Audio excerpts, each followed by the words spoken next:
Hello, എല്ലാവർക്കും നമസ്കാരം. നമ്മൾ കഴിഞ്ഞ വീഡിയോയിൽ പറഞ്ഞ മാതിരി റാഡിഷ്, മൂളി അല്ലെങ്കിൽ മുള്ളങ്കി അതിൻ്റെ ഇല വെച്ചിട്ടുള്ള സബ്ജിയാണ് നമ്മളൊന്ന് ചെയ്യാൻ പോകുന്നത് കേട്ടോ. ഇലയെല്ലാം നന്നായിട്ട് കഴുകി അതിൻ്റെ റൂട്ടെല്ലാം കളഞ്ഞ് നന്നായിട്ട് ചോപ്പ് ചെയ്ത് എടുക്കുക കേട്ടോ. ഈ ഇലകൾ മാത്രം വെക്കുകയെന്ന് വെച്ചാൽ അത് ചീര ഇലയായാലും മുരിങ്ങ ഇലയായാലും അത് മാത്രം വെക്കുകയെന്ന് വെച്ചാൽ വെന്ത് കഴിഞ്ഞാൽ അതൊന്നും ഉണ്ടാവില്ല അല്ലേ, ചുരുങ്ങി പോകും. അപ്പോൾ നമുക്ക് അതിൻ്റെ കൂട്ടത്തിൽ വേവിച്ച ഉരുളക്കിഴങ്ങോ ക്യാരറ്റോ ബീട്രൂട്ടോ അല്ലെങ്കിൽ ഈ മുള്ളങ്കിയോ തന്നെ ആഡ് ചെയ്ത് കൊടുക്കാം. വളരെ ടേസ്റ്റിയാണ്. അപ്പം നമ്മൾ ഇലയെല്ലാം വൃത്തിയാക്കി വെച്ചു.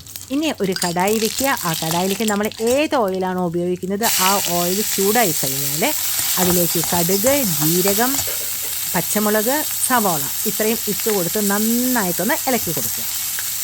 കരിക്കാതെ ഇളക്കി കൊടുക്കുക കേട്ടോ. ആവശ്യത്തിനുള്ള ഉപ്പിട്ട് കൊടുക്കുക. നമ്മൾ റെഡിയാക്കി വെച്ച ഇലയുണ്ടല്ലോ അതും അതിലേക്ക് ചേർത്ത് കൊടുക്കുക. നന്നായിട്ടൊന്ന് ഇളക്കി കൊടുക്കുക. നമ്മളിതിലേക്ക് ആഡ് ചെയ്യാൻ പോകുന്നത് ഉരുളക്കിഴങ്ങാണ്. ഉരുളക്കിഴങ്ങ് വേവിച്ച് കഷ്ണിച്ച് വെച്ചിട്ടുണ്ടായിരുന്നു കേട്ടോ.